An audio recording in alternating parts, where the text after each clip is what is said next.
good morning guys আজিৰ দিনটো আপোনাৰ শুভ হওক ভগৱানে মংগল কৰক তাৰে কামনা কৰিছোঁ বন্ধু বান্ধৱীসকল আপোনালোকৰ খবৰ কেনেকুৱা আৰু আশা কৰোঁ আপোনালোকৰ খবৰবোৰ ভাল হওক চ' বন্ধু বান্ধৱীসকল মোৰ বিশেষ খবৰ ভাল নহয় কাৰণ আপোনালোকে দেখিবলৈ হৈছে এতিয়া মোৰ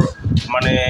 এইটো দেখিছে আপোনালোকে মোৰ খবৰ ঠিক ভাল নহয় আৰু এইখিনি কিয় হ'ল কি কাৰণত সকলোখিনি মোৰ এই ভিডিঅ'ৰ জৰিয়তে আপোনালোকক পিছত ক'ম তো ভিডিঅ'টো প্ৰথম পৰা শেষলৈকে চাওক বহুত দিনৰ আগতে মানে গেট এখন আনিছিলোঁ আৰু গেটটো লগাব পৰা নাছিলোঁ এতিয়া গেটটো লগাই আছে আৰু ইয়াতে অভিদা আমাৰ মিস্ত্ৰী দাদা এইটো ফিটিং কৰি আছে আৰু বহুত দিন হ'ল লগাব পৰা নাছিলোঁ টকাৰ অভাৱত তো এতিয়া লগাই আছে আৰু এই বেটিটো মানে খেলি আছে ইয়াতে বাটুল এটা লৈ ঘৰতে সোমালি ৰ কি বনাই আছে আমাৰ ৰান্ধনীজনী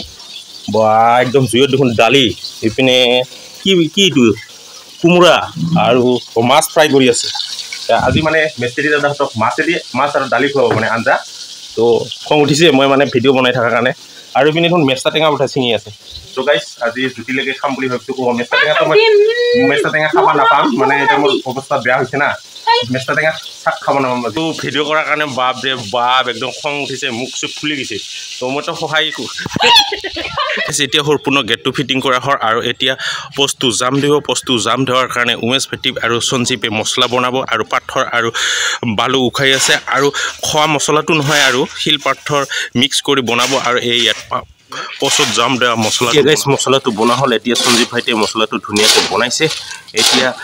পষ্টটো জাম দেৱাৰ কাৰণে ঢালাই কৰিব আৰু এয়া হ'ল লৈছে বাল্টিঙত আৰু এতিয়া লৈ গৈ পষ্ট জাম কৰিব আৰু ঢালাই দিব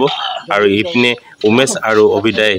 পষ্টটো বনাই আছে ঢালাই দি আছে বহুত দুখ পাইছোঁ সেইকাৰণে মলম লগাই আছোঁ আৰু মোৰ ডাঙৰ আৰ্চি নাই মানে আইনা নাই সেইকাৰণে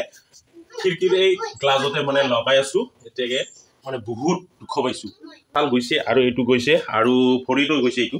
মানে কিয় হ'ল মানে কথাটো হ'ল এনেকুৱা ধৰণৰ কথাতে আছে গৰু নবই ভাল থকাতকৈ নথকাই ভাল ঠিক তেনেদৰে আমাৰো সেই একে পৰ্যায় হৈছে মানে আছে গাই নেদে গাখীৰ থকাতকৈ নথকাই ভাল তো চাহ খাবলৈ মানে গাখীৰ নাই গাখীৰ চাহ খাবলৈ সেই বুলি বাইকখন লৈ গ'লোঁ গাইজ মানে বাইকখন লৈ গ'লোঁ গাখীৰ আনবা তো কি কৰিবি মানে এনে এটা মানে শ্লিপ হৈ পৰি গ'লোঁ মানে এইটো শ্লিপ হৈ পৰি গ'লোঁ বাইকৰ সৈতে তো এইকাৰণে এইটো গ'ল আৰু ভৰিত গ'ল আৰু এই দাপনাত গ'ল তো বৰ বিশেষ স্পীডো নাছিল কিন্তু মোৰ হয়তো সেইদিনাখন দিন বেয়া আছিল সময়টো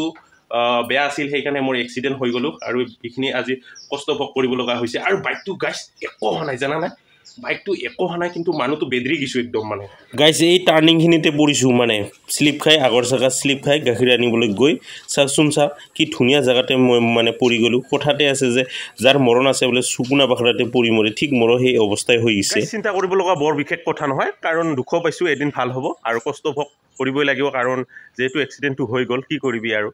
দিন বেয়া আছিল সেইকাৰণে এক্সিডেণ্টটো হৈ গ'ল আৰু কষ্ট ভোগ কৰিব লগা আছে সেইকাৰণে কষ্ট ভোগ কৰিলোঁ একো নাই ভাল হৈ যাব আৰু দুদিন পিছত তো ভিডিঅ'টো ইমানে আজিলৈ বিদায় মাগিছোঁ ধন্যবাদ